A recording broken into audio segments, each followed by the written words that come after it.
Ce documentaire vidéo a été produit par le projet El Asia avec le soutien de NORAD, au Bénin, en Éthiopie, à Madagascar, Mozambique et le Rwanda. Il est doté de fonctions d'accessibilité. L'éducation est d'abord un outil d'autolibération. Je pense que nous sommes tous différents et nous devons apprendre à vivre avec ces différences. C'est quand vous êtes éduqué et éduqué que vous pouvez réclamer vos droits, savoir quoi faire et comment le faire. Avant El Asia, les écoles n'étaient pas accessibles. Il n'y avait pas d'accessibilité pour les élèves en situation de handicap. Ce n'est pas spécifique à nous, c'est un problème commun dans d'autres écoles également. Parfois, lorsque d'autres mères ont un enfant en situation de handicap, elles le laissent, s'enfuient, partent, les enfants quittent leurs parents. Alors nous, mères, devons toujours être fortes. On ne doit pas abandonner un enfant à cause d'un handicap. Développer l'éducation inclusive pour les étudiants en situation de handicap. Le projet El Asia a travaillé dans 5 pays d'Afrique subsaharienne. Au Rwanda, au Bénin, en Mozambique, au Madagascar et Éthiopie, chacun avec ses propres défis et particularités pour améliorer l'accès aux interventions de services en éducation ou en formation professionnelle. Les enfants et les élèves en situation de handicap sont souvent négligés dans les politiques, limitant leur accès à l'éducation et les plaçant parmi les plus à risque d'abandon scolaire. Humanité et Inclusion El Asia a contribué à la promotion de l'éducation inclusive dans ces 5 pays dans les domaines clés suivants. 74 écoles et centres de formation ont été soutenus pour devenir plus inclusifs, avec 1883 apprenants en situation de handicap dans 65 écoles. 1664 membres du personnel éducatif ont été formés aux pratiques d'éducation inclusive et 389 apprenants en situation de handicap ont reçu une assistance adaptée. L'éducation est l'une des opportunités cruciales que les personnes en situation de handicap doivent utiliser pour réaliser les autres droits pour eux-mêmes et aussi pour les autres. Mais en éducation en Afrique, nous avons plusieurs situations. Cette situation va de l'attitude de la communauté aux besoins de services et d'infrastructures accessibles et d'un système scolaire accessible et des méthodologies et des programmes. Donc, c'est une énorme tâche. C'est très important pour nous. Et je crois que la stratégie développée pour l'éducation inclusive, c'était d'identifier les structures, et quelques structures avec lesquelles nous avons fait plusieurs accompagnements. Et ces accompagnements passent d'abord par la baseline, qui consiste à voir le niveau d'inclusivité de chaque structure. Après cette baseline, il y a eu un plan d'action qui a été élaboré, plusieurs séances de renforcement des capacités sur la pédagogie inclusive, sur le caractère inclusif, par exemple, d'un test, d'un règlement intérieur, et puis également sur tout ce qui est handicap, sur ce qui est inclusion et surtout sur l'adaptation des outils. Aujourd'hui, ces centres sont devenus plus inclusifs, ils peuvent accueillir des personnes handicapées, ils peuvent adapter leurs outils et se sentent vraiment inclusifs. Et les personnes handicapées aussi se sentent plus responsabilisées, les clients leur font plus confiance et aujourd'hui se sentent plus impliqués. Donc, nous avions suffisamment accompagné ces structures-là parce que d'abord, au début, il y avait beaucoup de stéréotypes, il y avait beaucoup d'hésitation. Est-ce que la personne peut faire? Est-ce que, voilà, c'est des centres qui n'étaient pas du tout sûrs, alors qu'avec cet appui-là, ils se sentent, ils voient que la chose est bien possible et ils l'expérimentent déjà. El Asia a fait une évaluation qui montre des lacunes liées à la politique et partagées avec les parties prenantes, y compris le ministère de la Santé, le Rwanda Education Board et aussi NESA, ceux qui sont affiliés au ministère de la Santé. Et grâce à cela, quelque chose a été fait. En réponse à la politique, l'écart trouvé dans ces politiques se reflétant le plus dans le domaine de l'intervention à Nyamasheke et le district de Rutsiro. Deuxièmement, c'est en collaboration avec l'Union nationale des organisations de personnes handicapées au Rwanda, l'UDOR, et via le projet Elasia, Humanité et Inclusion plaide pour la révision de la politique éducative de 2003, et cette politique était dépassée et ne répondait pas aux besoins de l'éducation au Rwanda. Un document de position a donc été élaboré, soumis au ministère de l'Éducation et aussi à leurs affiliés, ce qui est une bonne chose que le processus d'amendement a commencé. L'éducation inclusive est un processus très complexe. Ce processus cherche à intégrer tous les enfants, faire participer les enfants avec leurs besoins, indépendamment de leurs besoins, et cherche à donner le même niveau d'apprentissage à tous les enfants, sans regarder les différences. L'éducation inclusive cherche les différences, mais dans le sens où tous les enfants ont le droit à l'éducation. Je m'appelle Barafino Samsiata et j'ai 24 ans. Mon nom est Aznake. J'ai 11 ans. Je m'appelle Jacqueline.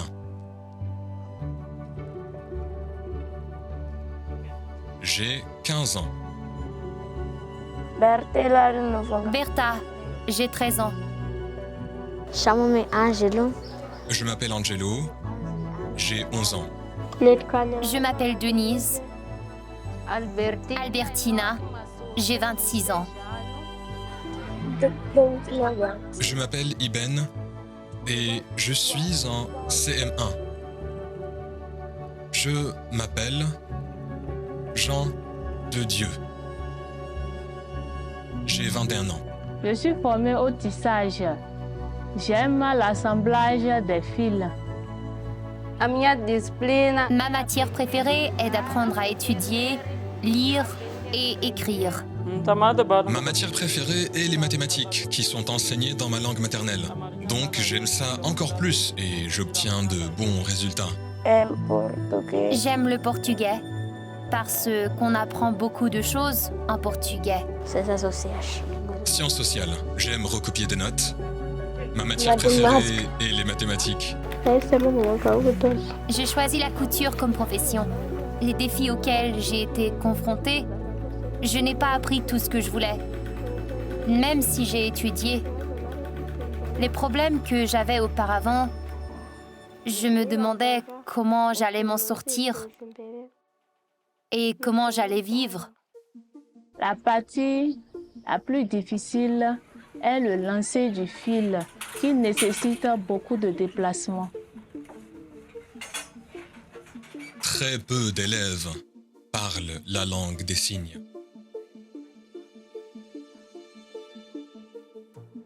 Et j'aimerais vraiment que ma mère donne naissance à un autre enfant, pour que celui-ci puisse m'aider dans la vie, dans mes relations et ma communication avec les autres. Quand mon professeur m'appelle pour aller au tableau, ce n'est pas facile pour moi d'étirer mes jambes et d'aller écrire au tableau. Et mes camarades de classe me surnomment petite. Parfois, ce n'est pas difficile, mais j'ai quelques problèmes de communication.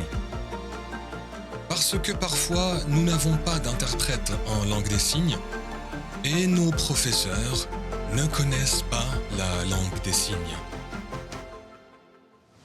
Ils utilisaient un langage des signes local qui était difficile pour moi quand j'étais en classe.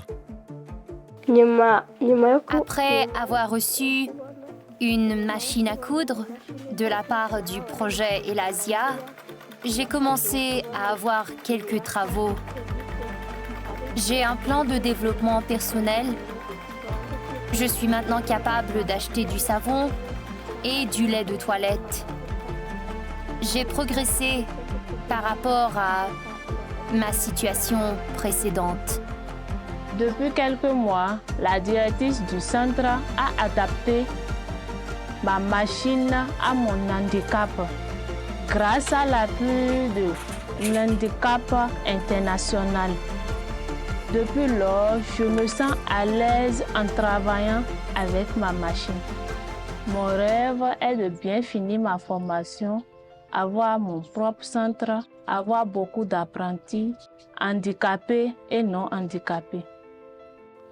J'aimerais devenir ingénieur. Si je deviens ingénieur, j'acquerrai toutes les connaissances et compétences dont j'ai besoin pour aider les étudiants en situation de handicap comme moi. Je travaille dur pour réussir mes études.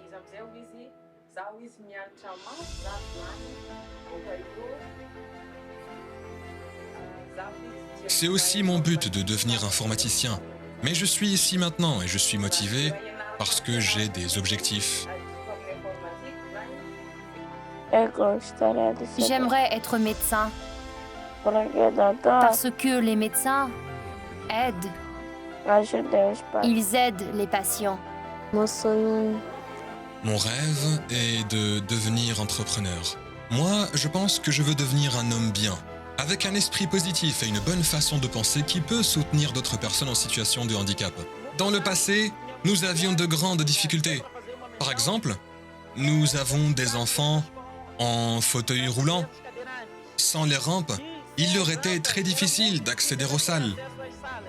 Ainsi, grâce au projet, nous avons des rampes et l'enfant peut maintenant se déplacer seul à l'école.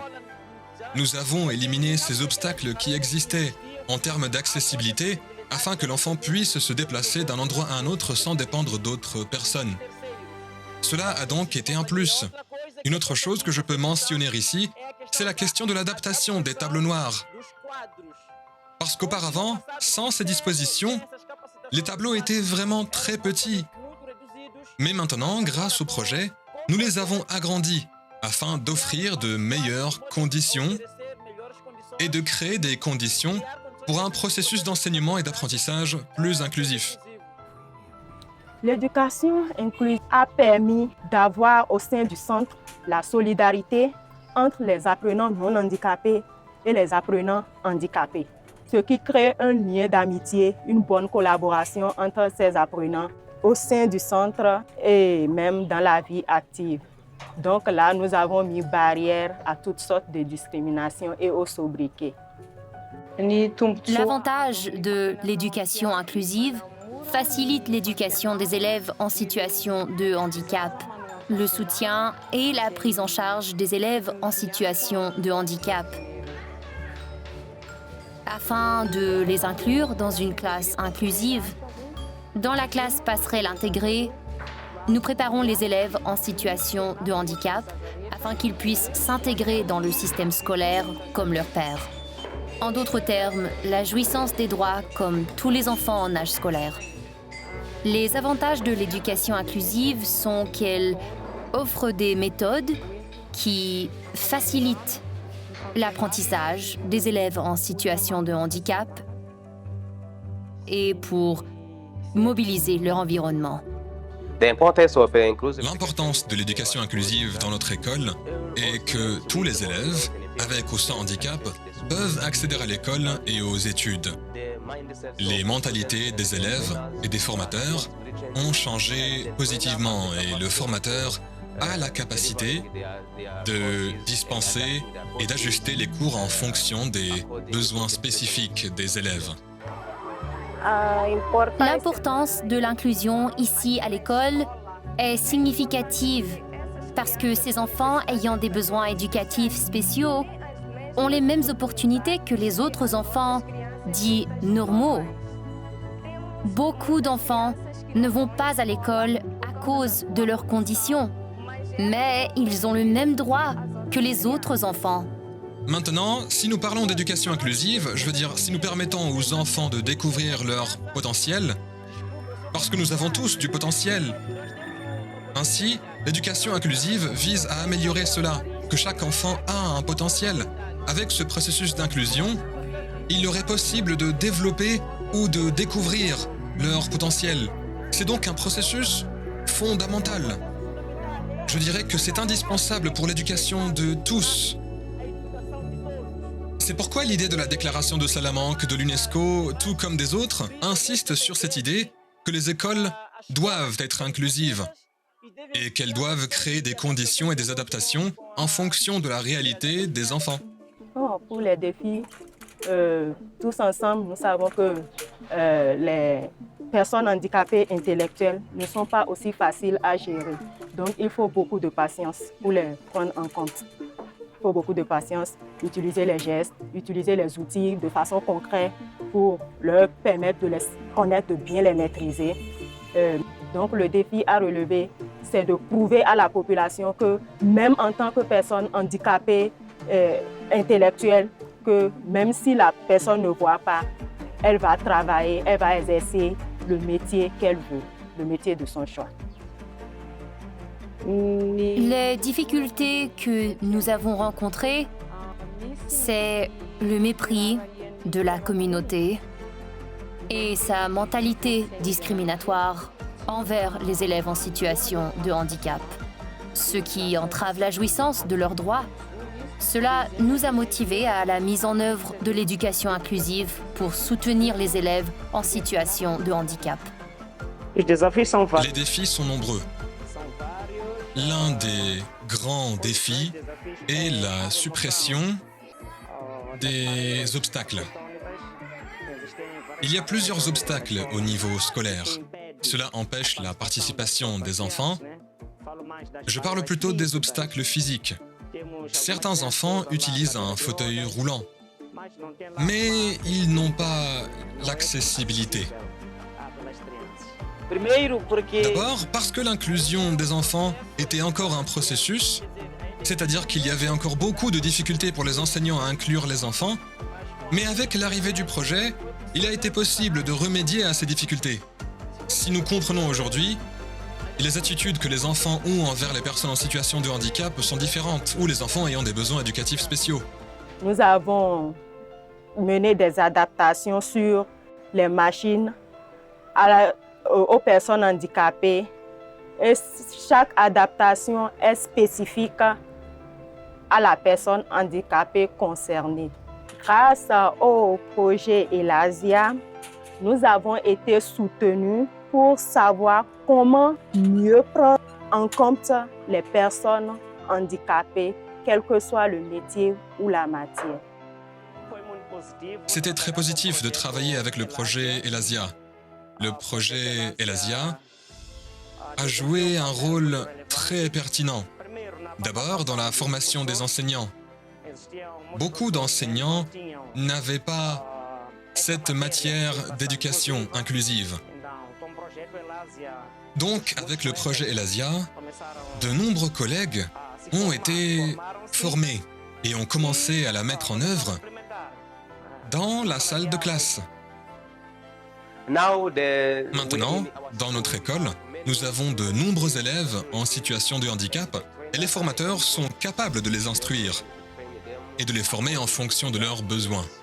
Nous avons bénéficié de nombreuses contributions du projet Elasia Famaha, comme l'accessibilité au tableau noir, par la suppression de l'estrade, la fourniture d'une bibliothèque pour stocker les livres, la fourniture de tables et de chaises, et rendre la salle de classe physiquement plus accessible en installant une rampe d'accès pour faciliter l'accès aux élèves en situation de handicap. Rendre les toilettes accessibles afin que tous les élèves puissent les utiliser facilement. En matière d'intégration de tous les apprenants et apprenantes du centre, nous avons constaté une grande harmonie dans le travail, une solidarité. Il y a aussi l'entraide qui est née entre les personnes non handicapées et les personnes handicapées. Nous avons actuellement 45 élèves en situation de handicap, contre 35 Auparavant, en raison de la considération des parents que la classe passerelle intégrée est capable de prendre soin de leurs enfants avec un soutien spécialisé en classe grâce aux contributions de Elazia Famaha. Suite à ces faits, le nombre de nos élèves a augmenté et a également développé la capacité des enseignants à un enseignement inclusif grâce à la formation en langue des signes fournie par le projet Elazia Famaha. Je peux dire que ce sont des changements positifs. Ce sont des changements positifs parce que nous n'avions pas cette pratique de travailler avec des enfants ayant des besoins éducatifs spéciaux. Mais Humanité et Inclusion est apparue pour résoudre certains des doutes que nous avions via des séminaires, nous soutenant directement. Ils ont soutenu les enseignants ainsi que les enfants ayant des besoins spéciaux. Mon fils a un handicap, il ne marche pas. Il peut se lever, il marche avec du soutien, il a juste peur de lâcher prise. Au début, parce qu'il était encore un bébé, je n'avais pas autant de difficultés. Mais maintenant qu'il grandit, c'est difficile. Par exemple, quand je dois sortir, je dois le mettre sur mes genoux. Et par exemple, quand il va à l'école, je dois le porter et le laisser à l'école. Quand je vois qu'il est l'heure, je vais le chercher et je le laisse ici à la maison. À la maison, il rampe seulement. Il ne peut pas marcher tout seul.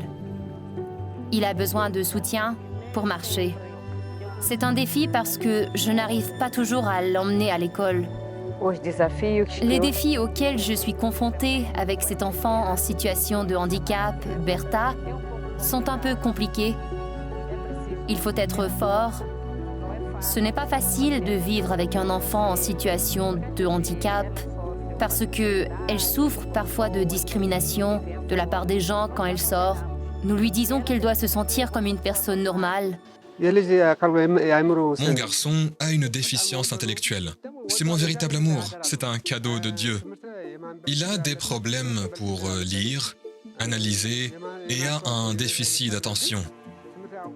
Il préfère le travail professionnel à l'enseignement en classe. Il communique bien avec ses camarades de classe. Il aime tout le monde. Et tout le monde l'aime. Les conseils que je donnerais aux mères qui ont des enfants en situation de handicap, j'essaie toujours d'aider parce que pour moi, ce n'était pas facile. C'était une guerre que j'ai eue avec cet enfant. Physiothérapie, chirurgie, j'ai traversé beaucoup d'épreuves. Même à l'hôpital, j'ai toujours dit à mes collègues, nous ne pouvons pas abandonner, nous ne pouvons pas laisser les enfants parce qu'ils ont des handicaps. Nous devons être forts, les accompagner et parler aux parents.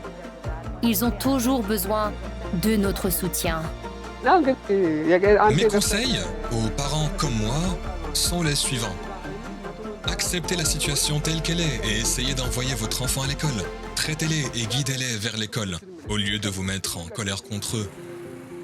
Je dirais que le projet Elazia était la bienvenue dans la ville de Parakou. Ce projet a permis de nous former à travers plusieurs thématiques qui ont permis à l'ANPE d'améliorer ses prestations dans l'employabilité des jeunes en situation de handicap. Aujourd'hui, l'accessibilité, l'employabilité des jeunes et la fréquentation des jeunes en situation de handicap à l'ANPE s'est beaucoup plus accrue. Ouais, plusieurs projets y participent parce que plusieurs jeunes ne connaissant pas la structure ANPE ont fini par aussi fréquenter l'ANPE et les infrastructures mises en place par Handicap International à travers le projet Elazia a permis à faciliter l'accessibilité de ces jeunes au sein de la structure. Depuis 5 ans, nous menons différentes activités pour améliorer la qualité du système éducatif dans notre région de Sidama.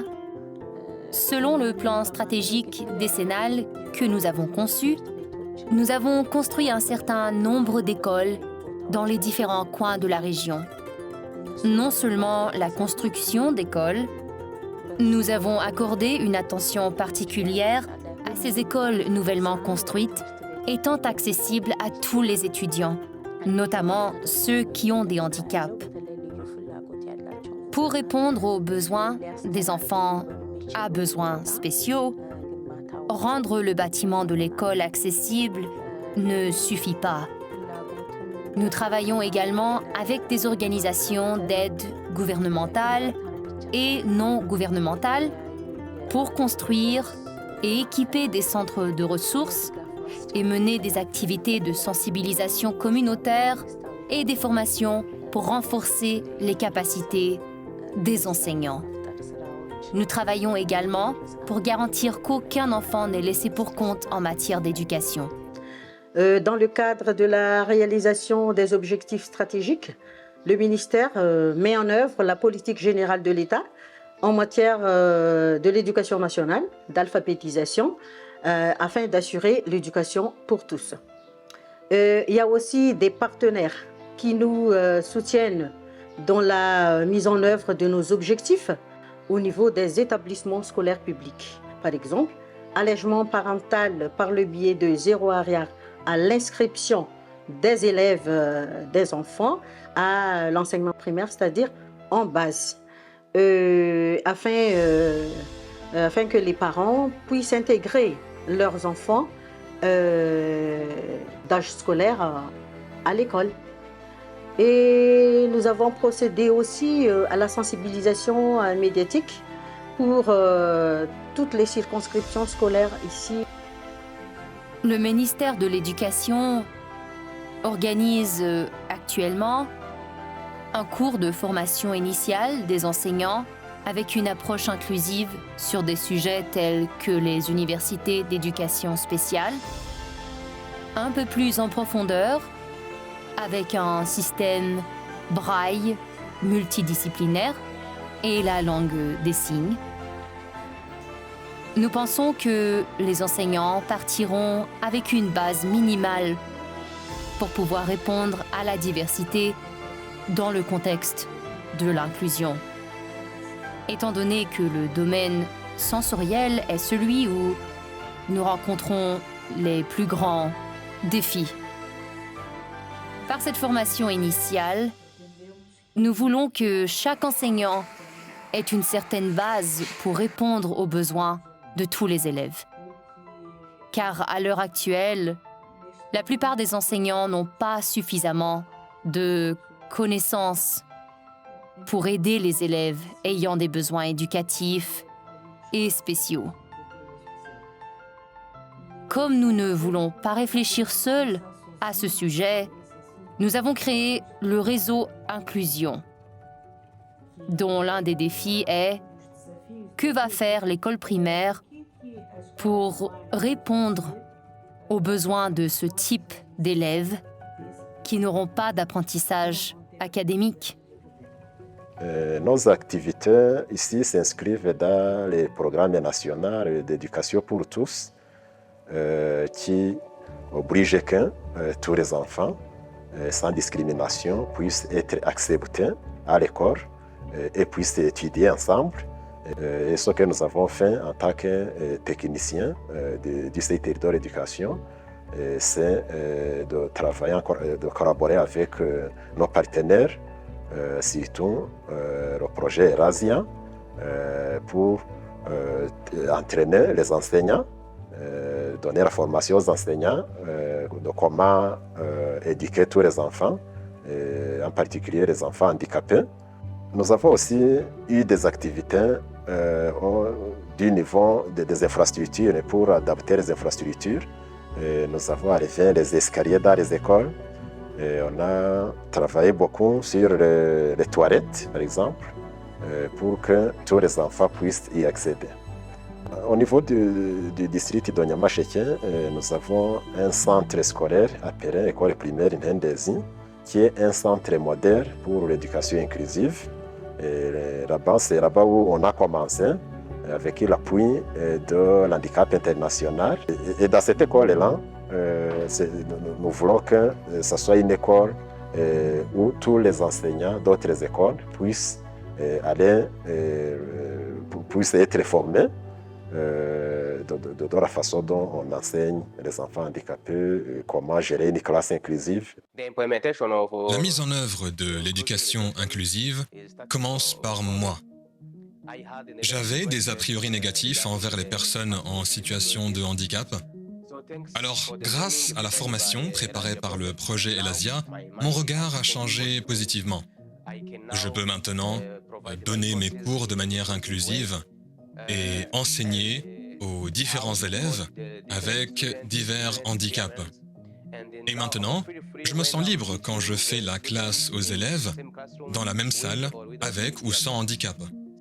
Grâce au projet Elasia, une formation à l'éducation inclusive a été dispensée à tous les enseignants à domicile et au personnel administratif de l'école, sur la façon de développer et de mettre un plan d'éducation individuelle en œuvre.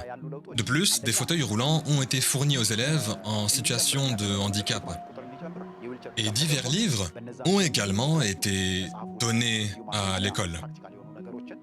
Les différents types d'équipements scolaires et l'accessibilité de l'environnement scolaire, de l'entrée de l'école aux salles de classe et même au terrain de jeu n'étaient pas accessibles avant Elasia. Le Rwanda Le Rwanda a fait beaucoup pour promouvoir l'éducation inclusive, mais pas pour les élèves atteints d'albinisme. À présent, nous essayons d'approcher le ministère de l'Éducation et le Conseil de l'enseignement fondamental du Rwanda pour leur montrer les défis auxquels sont confrontés les élèves atteints d'albinisme et demander leur intégration dans cette éducation inclusive. Si nous n'avions pas eu ce projet, je crois que nous aurions difficilement été au niveau où nous en sommes aujourd'hui et où nous sommes capables de répondre aux besoins de l'enfant. Nous sommes capables de contribuer à l'éducation de l'enfant. Nous admettons que nous sommes tous différents, mais nous avons le droit à l'éducation et nous répondrons aux défis du système éducatif national. Je tiens à remercier le projet pour tout ce qu'il a fait pour l'école et pour avoir rendu cet environnement inclusif, pour avoir aidé et pour avoir contribué au développement cognitif et physique des enfants. Il a eu un impact positif, à la fois à l'école et au niveau communautaire. Il n'y a pas longtemps, nous avons reçu l'information que nous avions été élus la meilleure école en termes de niveau de réussite éducative. Mais c'est grâce à ce que ce projet est. Si nous n'avions pas eu un projet tel que celui-ci, nous serions encore bloqués avec l'idée qu'une personne en situation de handicap est invalide ou inutile ou qu'elle a été punie. Ces concepts qui émergeaient dans le passé.